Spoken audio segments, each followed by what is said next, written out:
Hey, welcome back to the channel. Today, we're diving into something really important, debunking common myths about ADHD.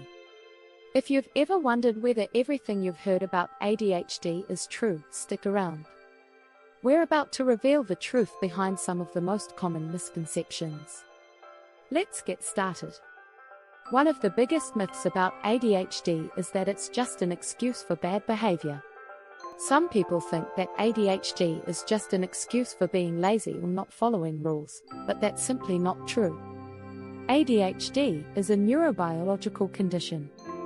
This means it's rooted in the brain, affecting things like attention, impulse control, and emotional regulation.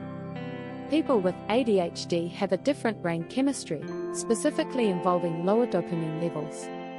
Dopamine is a neurotransmitter that plays a huge role in motivation, focus, and reward. When dopamine doesn't function the same way in someone's brain, it makes it really difficult to stay focused or control impulses. It's not about laziness or disrespect, it's a real, scientifically backed condition. Another myth we hear a lot is that ADHD is only a childhood condition. Some people think that once you grow up, you outgrow ADHD. Well, this is far from the truth. In fact, about 60% of children with ADHD continue to experience symptoms into adulthood. ADHD is a lifelong condition for many people, and adults with ADHD can struggle with things like time management, staying organized, and even relationships. It's not something that magically goes away when you hit adulthood. So, yes, adults can have ADHD too. Let's tackle another myth. ADHD is only about being inattentive or hyperactive. Sure, these are symptoms of ADHD, but there's so much more to it. One thing you may not know is that people with ADHD can experience something called hyperfocus. When someone with ADHD is hyperfocused, they can become completely absorbed in a task or activity, sometimes to the point where they forget to eat, drink, or take breaks. This can be an advantage when doing something they're passionate about, but it can also be a challenge when it comes to staying on top of everything else. So ADHD isn't just about being distracted.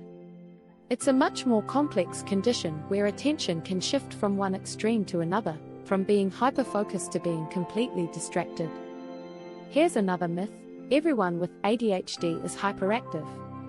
You might imagine ADHD as a condition where people can't sit still, always fidgeting or bouncing off the walls. While this is true for some people with ADHD, it's not true for everyone.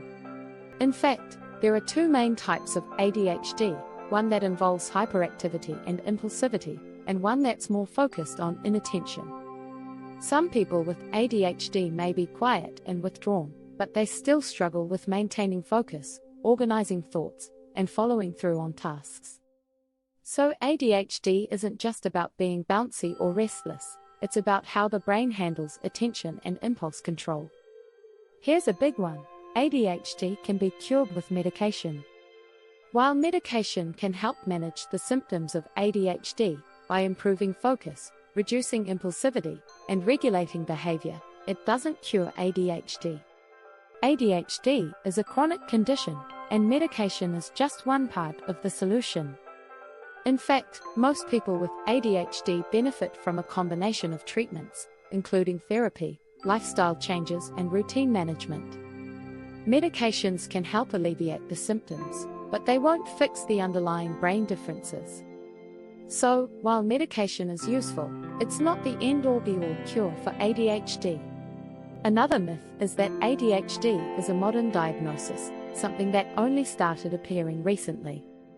But did you know that symptoms of ADHD have been documented as far back as the 18th century? In fact, it wasn't until the late 1900s that we developed a clearer understanding of what ADHD actually is. ADHD may not have had the same name centuries ago, but people have been living with it for a long time. It's just that our understanding and ability to diagnose it has improved over time. So, ADHD isn't a new condition, it's been around for a lot longer than many realize. And there you have it. We've debunked some of the biggest myths about ADHD. What do you think? Were any of these myths something you used to believe? Let us know in the comments below. If you learned something new today, don't forget to hit that like button and subscribe for more content like this. We'll be back with more information on ADHD, brain science, and much more. Thanks for watching, and remember, knowledge is power.